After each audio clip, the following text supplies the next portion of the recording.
Well, my name is Dhamir Mannai, and I'm a member of parliament of the National Assembly of Tunisia, and I am also a member of the Arab Parliament. In Tunisia, I am the assistant to the president of the parliament, so I oversee with the president all the committees in parliament, and but I participate in a few ones as an observer. I am particularly active in the telecommunications sector and the energy sector.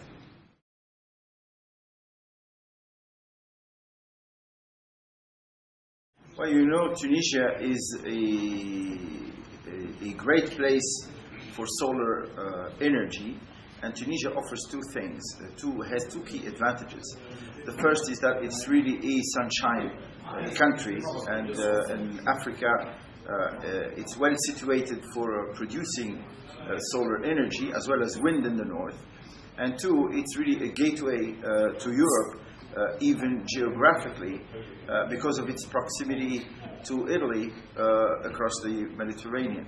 So our hope is to actually produce renewable energy, and especially solar, for which we're well positioned, and then feed that into the European grid of electricity through Italy, because we're also very close to Italy.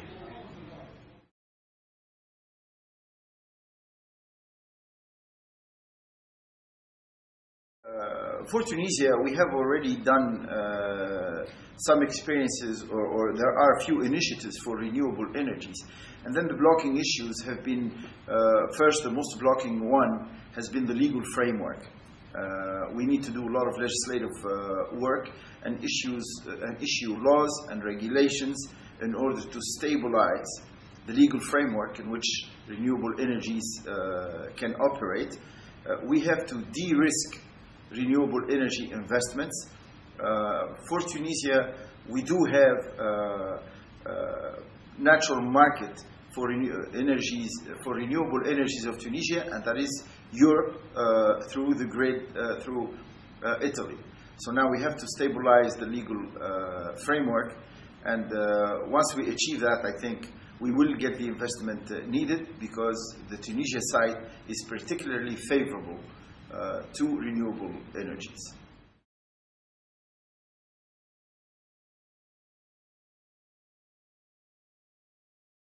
For us, on the regulatory side, which begins with legislation, in Tunisia we have the code for hydrocarbons, and essentially the energy sector is structured and tailored to the hydrocarbons industry. We need now to accommodate also the renewable energies. To accommodate renewable energy, we have to put in place a new set of laws, and that would be like we have the code for hydrocarbons, then we would also have the code for renewable energies, which actually we do not have. The legislation on renewable energy is just small sections in the different legislation codes for hydrocarbons and the environment in terms of energy efficiency. But we do not now have serious regulation and serious laws on renewable energies. So as parliamentarian, and in continuation of the efforts we do in the climate parliament, we will now engage an effort of developing new laws targeting renewable energies, specific for renewable energies, and adequate enough to promote renewable energies.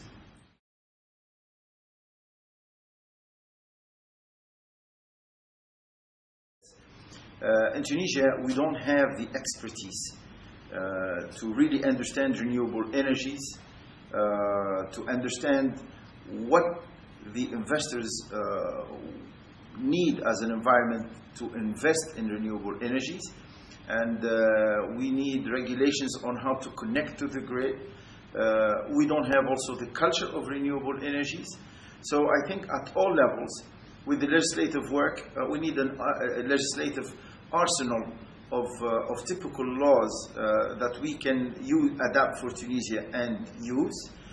We need the transfer of know-how, of the knowledge in legislative work and regulations that we see in many countries in Europe, such as Germany, Switzerland. Many countries are way ahead in this area.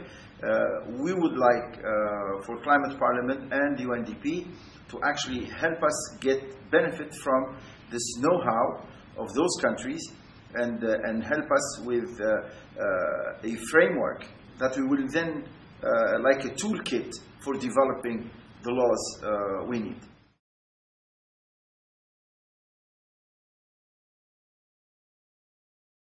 We also need to use participative methods to socialize the idea of renewable energies in Tunisia.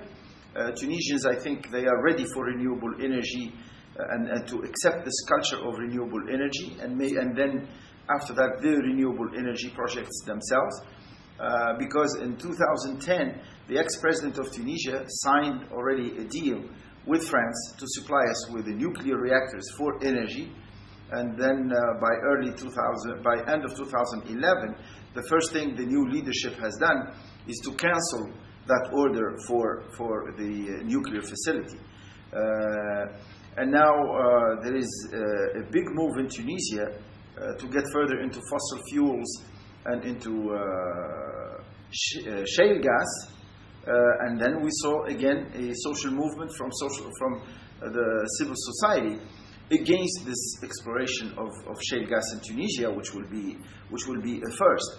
So by reacting negatively to nuclear energy reactors, by reacting negatively to the shale gas fracking concerns, I think Tunisians are environmentally aware, and we know that we want to maintain the climate and the environment of our country.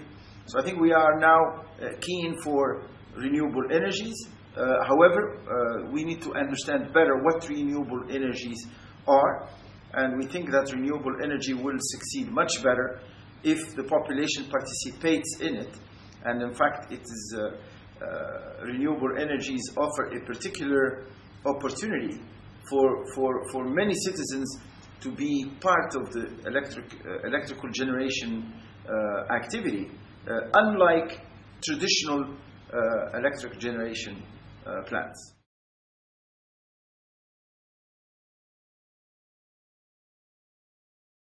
It's very good. The initiatives they come from different sources, but now the Tunisian Parliament, because we were so preoccupied with the transitional phase.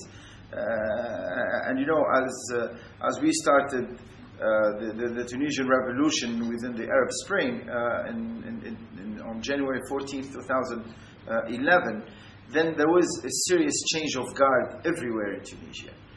And now the Parliament has been focusing so much on this transition phase. We're writing a constitution, a new constitution. We're doing a lot of work on the constitution. So now the civil society is participating in the constitution, but through that also into the climate change issues and the environment issues.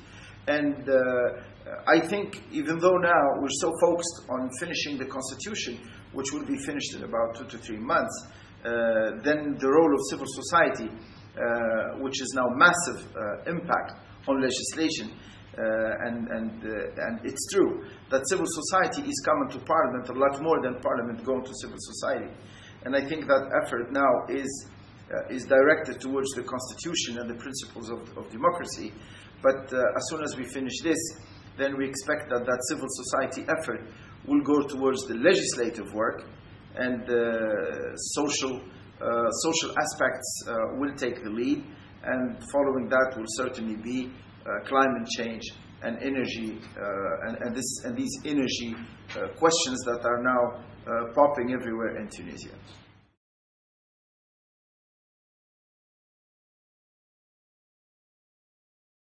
Yeah, the Constitution has general comments on sustainable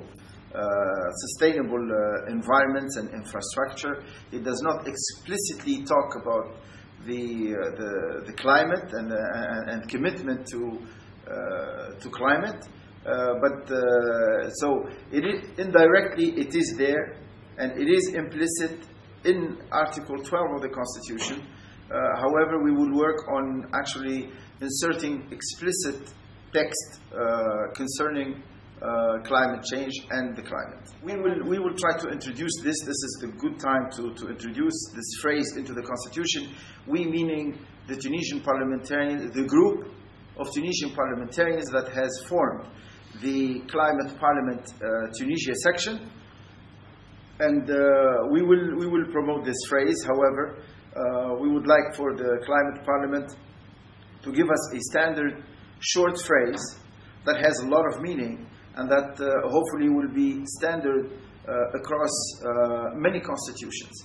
And a clause on climate change, you know that the environment may be a local problem, but climate is a universal problem. And therefore, we need to standardize on the phrase that will be almost a commitment on all constitutions. And that's what I know it's the Tunisian constitution, but particularly on climate, it's a universal issue. We need a universal statement for that.